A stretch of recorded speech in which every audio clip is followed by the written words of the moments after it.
Okay, so thank you, David, and all the other speakers that have spoken before me. Just to say, translators, tell me if I'm speaking too fast. Carmen, you just tell me, okay? So something before I begin, I think that what I'm really hearing in the room is that for social equity and global justice, there needs to be multiple strategies and multiple tactics to show solidarity. And let's just keep thinking about those multiple ways, because there's not going to be one way of doing it. We're going to need to work in collaboration and in coalition. So today I'm going to try and bring us out a little bit and bring another perspective of another social movement and another crisis that directly intersects with drug prohibition.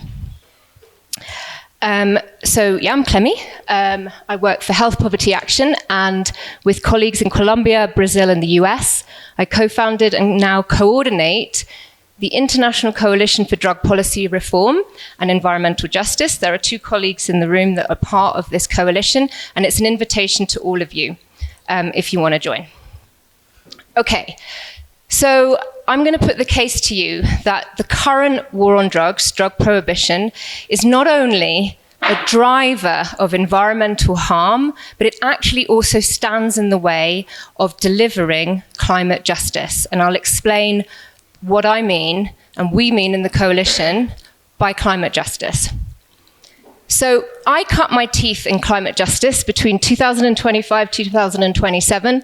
I was doing anthropology, but I was spending every weekend jumping on large machinery and trying to shut down coal-fired power stations all over the UK. This coal-fired power station was the largest one in Europe. And one evening, actually, sorry, not one evening, we were there till the evening.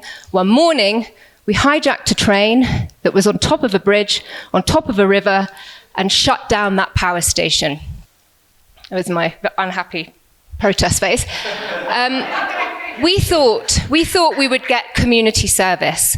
What actually happened is 625 British police officers surrounded the train that we'd locked ourselves onto, and we faced 2 years in prison. We were in and out of court for 4 years until this happened. Right in the heart of my environmental activist cell, we had an undercover police officer. So one of us was a police officer. This erupted the entire case, which meant for us, we didn't go to prison. But what it exposed was whose interests was the British government protecting. Millions of pounds had gone into spying on environmental activists, and it's still happening. And this set me on a journey 20 years ago, however long it was, of thinking about the systems that we've created, the public policies that we've created that enable our governments to allow extractivism in labor and in minerals, earth minerals. Now, I believe, and members of our coalition believe, that public policy of prohibition is not just a shop front for social control, it is also a shop front for extractivism. The so-called war on drugs, as we know and we've been told over the last few days, is maintained and rubber-stamped in Vienna every year by the UN. It came up in the global north and has been exported around the world. So not only has a drug-free world not happened, but we have created a $1 trillion industry. So when you make a product, and you all know this, when you make a product or a service illegal, it doesn't disappear. What actually happens is a ton of opportunities emerge as a consequence of that illegality. And the things that we need to start thinking about when we think about the work of what is going to happen for and with the coca leaf is we want to think about how laws stimulate markets, how the police start policing the public, which enriches the criminals, embeds corruption, harms communities, destabilizes communities, undermines governance, and then creates more policies that, again, undermine those communities. Now, something I wanted to just do a little side thing on, which I think is important, okay, because drug law enforcement creates monopolies. There is no other business in the world where the police do the very thing that you need them to do. They get rid of your competition. So if a town or a city, doesn't matter where it is, whether it's London or Cali, has two cartels and the police take down one, all that happens is that the other group takes over that side of the market. So if Pepsi went down, do you think we'd drink less fizzy drinks? No, we wouldn't. Coca-Cola would take that part of the market. So policing the war on drugs for the last 65 years has created monopolies. Monopolies that are more powerful than some of our governments around the world. Now, drug prohibition creates prohibitionist landscapes.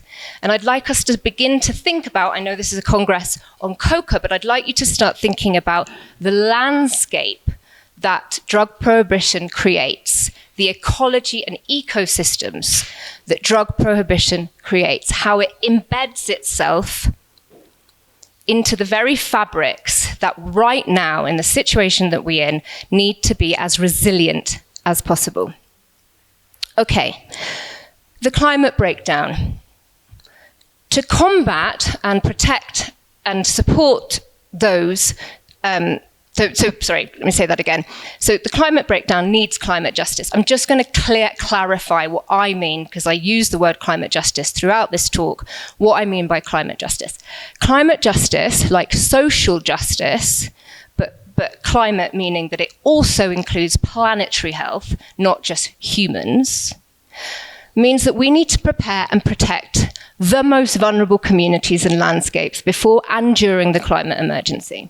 It requires resourcing, so funding, and delivering sustainable, equitable food systems, health systems, public systems, services, etc., etc.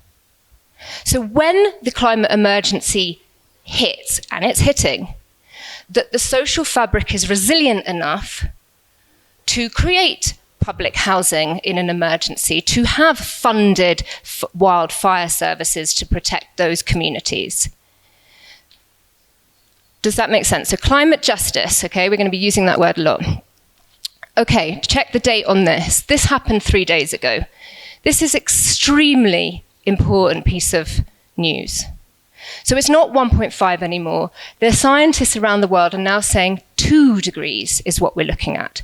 So everything that you do in your work as academics and as activists and as artists has to be taken into consideration the climate emergency that we are currently in. Not what is going to happen, but what we are currently in. So whether you're building a house or a garden or creating an NGO, you need to frame it within the framework of climate breakdown. Okay, the last, the Intergovernment Panel on Climate Change, which is the world-renowned sort of intergovernmental authority on climate change, wrote their final position on climate change in 2023. And here's what's interesting about it. Here are the 5 top things that we need to do. Divest from fossil fuels. Okay, we understand that. But the next 4 directly relate to your advocacy, directly relate to the things that you are all working on. Protect and restore our forests, secure the rights of indigenous people and local communities, strengthen governance, reduce industrial agriculture. Prohibition directly undermines all of those, all of them. Okay, again, I really want us to start thinking, like, who's pushing prohibition, but who's also at the same time telling us to do these radical things? The UN. So the UN on Food and Agriculture, 27th of January, devastating paper on the food systems of Latin America. Again, the environmental program telling us that we've only got a few years to save the Amazon. 1st of January, Antonio Guterres telling us we have no time to lose. We have no time to lose. We need to remove the systems that are causing harm. And here's the Office of Drugs and Crime, who over the next few years are going to take our narrative, they are going to steal our narrative and greenwash our narrative, because they are in fact the drivers. So this came out a couple of weeks ago. The UN of Drugs and Crime telling us that drugs are causing deforestation. Okay? Prohibition is causing deforestation, and I'm going to explain why. But this is a red flag. So when you see the UNDC over the next few years, the UNODC is in complete contradiction to all other UN agencies. Okay, let's zoom out. As a climate activist, as a environmental justice campaigner, we know that one of the most important carbon sinks on our planet are the tropical rainforests.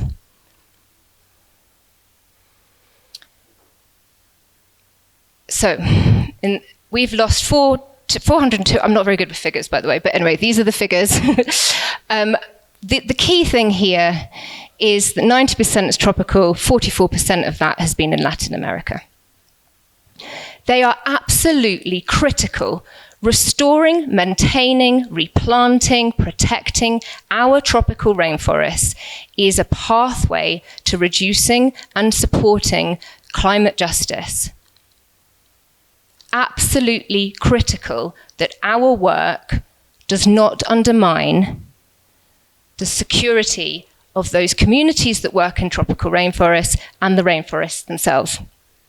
What is the other thing that follows the tropical line? It is the world's drugs trade, because these are plants that grow within the tropics. And while I am going to be speaking predominantly about Latin and Central America, these dynamics that I go through in the next half an hour are happening in West Africa, they're happening in Southeast Asia. These same dynamics. So just to absolutely clarify two terms, climate justice is the delivery of infrastructure and the protection of vulnerable communities. Environmental harm is the direct impact on the environment. Prohibition is a driver of environmental harm and a barrier to delivering climate justice, and here's why. Okay, so the methods used to grow and move drugs directly impact the environment. We've heard a lot in the last few days about how these plants are being moved into more and more remote regions because of the way that they are being policed. And this causes a cascade of harm from land grabbing, displacement of indigenous people, deforestation, chemical dumping, toxic infiltration of soil and water. The same is true for moving drugs. We haven't talked very much about Brazil, but Brazil is a country where most of the cocaine is moved through. Not all, but a huge amount of the cocaine is moved through. That is vast amounts of money in extremely poor regions, destabilizing those economies. The more they are pursued, the more they will seek out fragile ecological regions. Methods used to fight the war on drugs impacts the environment. This is Honduras. We haven't talked about Honduras, but Coca grows in Honduras. And the same situation of chasing the Coca growers and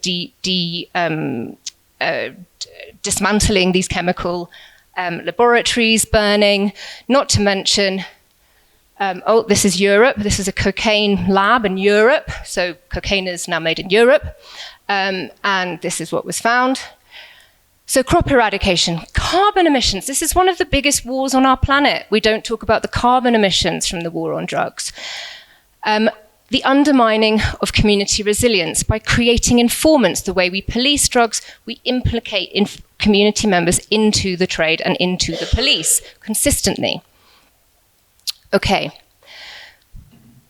The drugs trade, as I've said, is $1 trillion industry. The UNDP is about to launch a paper mid-March at the CND where they will have refigured the final figure, which they're now putting at $1 trillion a year.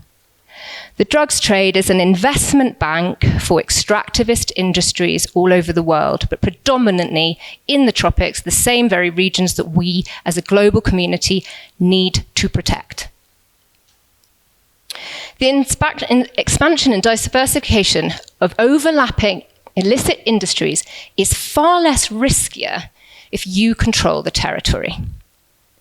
So the number one thing that transnational organized crime groups or drug cartels are always going to do is they're going to invest their money in corrupting the value chain, the supply chain.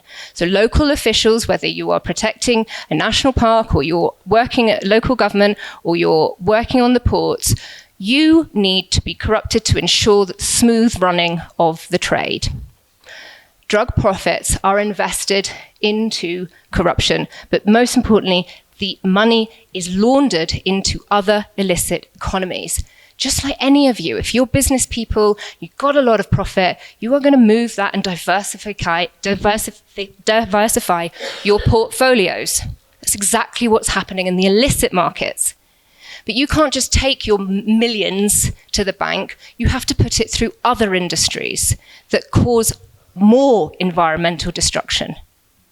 But what is happening, what the UN is telling us, is that drug trafficking is an environmental crime. No, prohibition of drugs is a driver of environmental crime. Be very careful. Over the next few years, we will be told this frame, drug trafficking is an environmental crime. Drug trafficking is a consequence of prohibition, which is pursuing environmental crimes, enabling environmental crimes. This is the area I personally find the most fascinating, where I think we've got the least focus and attention. Drug prohibition creates corruption and undermines governance, which means that if you are an official or authority, work in the government, and you've been corrupted by this trade, you are going to create policies that enables the smooth running of that trade. You are never going to pursue a Green New Deal. You are never going to put public policy into fire engines or floodgates or anything that reduces the climate emergency, because creating policy for the climate emergency to protect the most vulnerable is bad for extractivist businesses. Here's an interesting one. National parks, which are often seen as the sort of, there's lots of controversy around national parks because we often remove people from national parks. What that means once we've removed people from national parks is those national parks are protected by government departments. All you have to do is corrupt that one government department and you run that national park. 2 years in the largest national park in Brazil, 63 illegal airstrips were discovered. These are national parks. These are meant to be the most pristine areas of the planet. So we need to rethink how we do this protection, because if you have that much money, you will corrupt whatever system, and the most attractive ways and places to do your business will be where there's nobody, where you can take over that whole region. And that is what is happening in national parks all over Latin America and Central America. Brazil, there's lots been documented on the highways that have been, this huge highway that has been created through Brazil, where the only thing that's coming out of the Amazon is cocaine and timber. We have governance systems all over Latin America that are creating policies to enable the smooth running of the cocaine industry and not preparing for climate resilient development. Environmental land defenders. Global Witness came out with this extremely important report. The four countries that have the highest number of environmental defenders. Interestingly, Global Witness didn't mention the other obvious thing, which is that these 4 countries are on the front lines of the drug wars. So we are not, as an environmental movement, we are not naming the elephant in the room. And our coalition has been created to challenge the environmental sector, to join these dots. This isn't a coincidence that the highest number of environmental defenders are in Brazil, Colombia, Honduras, and Mexico.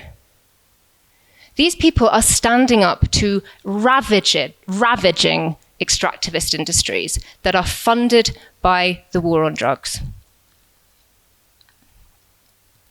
So we've got a huge amount of contradictions. But there is no climate justice. There is no climate resilient development that is going to be delivered by our governments. That doesn't matter whether it's Colombia or the UK. And that's why I wanted to start with the UK, because we are more corrupt, and we are pushing and maintaining the interests of very large extractivist industries. There is no climate justice without drug policy reform, but at the same time, drug policy reform also needs to lead with ecological harm reduction. We need to think about how any reforms that we pursue do not deliver the same harms of prohibition, but could also act as a form of justice to those people that have been part of this crossfire, but also those landscapes. So we're in a period of multiple polycrises, as I think we all understand. But climate mitigation and adaptation strategies require drug policy reform. We've understood that from the national parks. You can't just put a picket fence around a forest. Doesn't mean anything. Delivering climate reparations and transformative justice is going to need drug policy reform.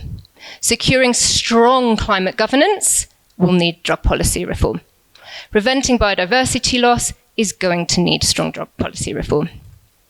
And yet, interestingly, and I've been in the environmental movement for 20 years, drugs is never talked about. At the COPs, it's never brought up. At environmental gatherings, it's never brought up. And yet, the largest organizations, WWF, Greenpeace are my favorite, do not talk about the role of drugs. Drug prohibition and the drugs trade. They talk about cattle. They talk about gold. They talk about trees. They don't talk about the way that drug prohibition has created a $1 trillion industry that is undermining all of their efforts. So what we wanted to do with our coalition is actually look at how similar our objectives are.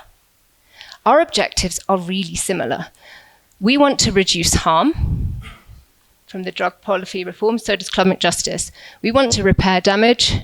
We want to restore life, and we want to recover hope. So our two movements need to join. We're not dissimilar. In fact, our solutions are by working together, are we actually going to deliver each other's objective? The climate movement is not going to save the Amazon without considering the role of prohibition. And prohibition and drug policy reform is not going to come up with good enough reforms if we don't think about planetary health and ecology and the plants. So we set up this coalition. We started as 4, we're now 53. We're from all different spaces, and that's been really important to the way myself and Rebecca, my colleague in Brazil, runs it, that we include the artists, we include the activists, we include the indigenous leaders, we include the agrarian justice advocates. And what I've noticed is slowly, we are creating a vessel where people from Global Witness and Greenpeace and WWF feel safe enough to come and listen and learn. But the other thing that we've created with this coalition is that the people for whom cannot speak about drugs because it is such a high risk to their lives can now bring in knowledge, and we can include them. This report that we've written, revealing the missing links to climate justice, 10 people were not able to put their names to this report. So only in coalition and only working in solidarity can we support each other's position.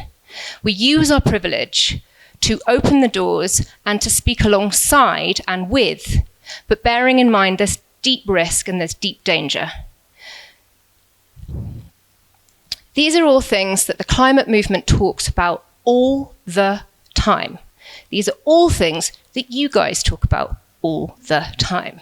They are directly linked to anything, any reforms that drug policy movement, Coca delegates or advocates want to take into consideration.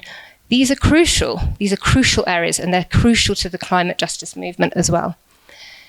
Now, here's something I want to propose to you, and this is what I've been proposing to the climate movement for the last 3 years. What about thinking about drug policy reform as a climate reparation? Climate reparations is something you're going to be hearing a lot about over the next few years, and this is what a lot of people are going to the COP in Brazil for. The global south want money from the global north to deal with the climate crisis that the global north have impacted onto the rest of the world. But what if global reparations was also the dismantling of systems that cause harm? And what if prohibition was understood as one of those systems? We need to work together to frame prohibition as a system that has caused harm, but actually that the reforms could be a form of climate reparations. Right. Do not take a photo of this. This is not WWF, this is not Greenpeace, this is me late one night, okay? But what I was doing here was playing, because Greenpeace don't talk about Coca, and WWF do not talk about the jaguar in the Amazon, and yet both are directly impacted and suffering for the lack of support from the environmental voices. These guys are literally what mums and dads will sign up to all over the world. It's what people will, that this is legitimate voice on climate. Right? No one's going to argue with WWF. So WWF need to freaking speak about prohibition. And we are working towards COP30 in Brazil, where we are going to challenge the environmental sector, that they need to engage on drug policy reform. They need to be involved in part of supporting what those reforms look like. Because climate justice from the climate justice space means racial justice, means indigenous rights, means land rights, and all those things impact our work too. So our coalition has a space at the Harm Reduction International Conference, which is drug people, and we also have a space at COP30, which is climate people. And we are proposing to do something called the Council of Beings. I don't know if anyone knows Joanna Macy's work, the Council of Beings, but you advocate from different positionalities.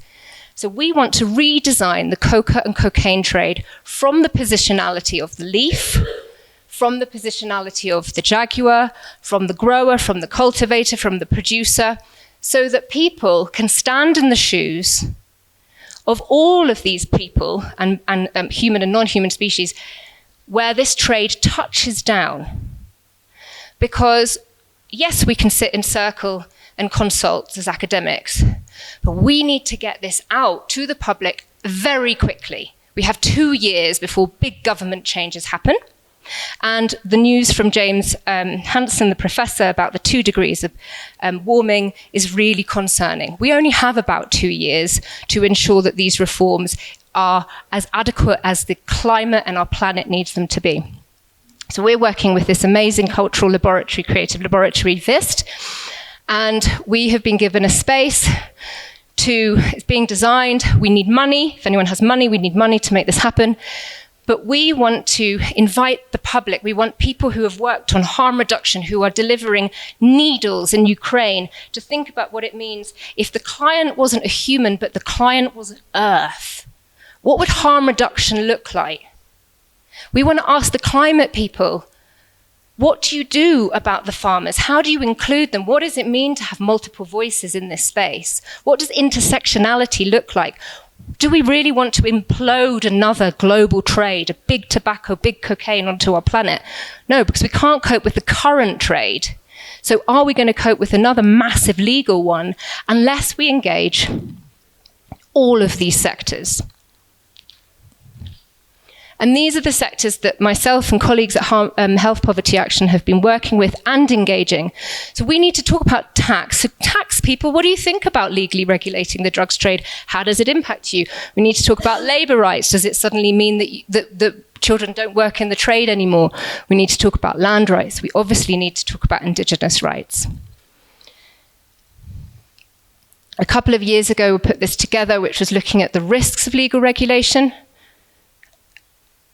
and the opportunities of legal regulation. We're launching this in Vienna, but I've brought some copies, and we wrote these. There are 9 positions, and we wrote them from drug policy perspectives with colleagues in those other sectors, because we need those other sectors. We can't design this stuff just from this perspective. We need all perspectives to design what drug policy reform looks like. But what we really need is we need to restore rights and recover nature and center drug policy reform from a planetary health perspective and bring these two movements together. I'll stop there. Thank you very much.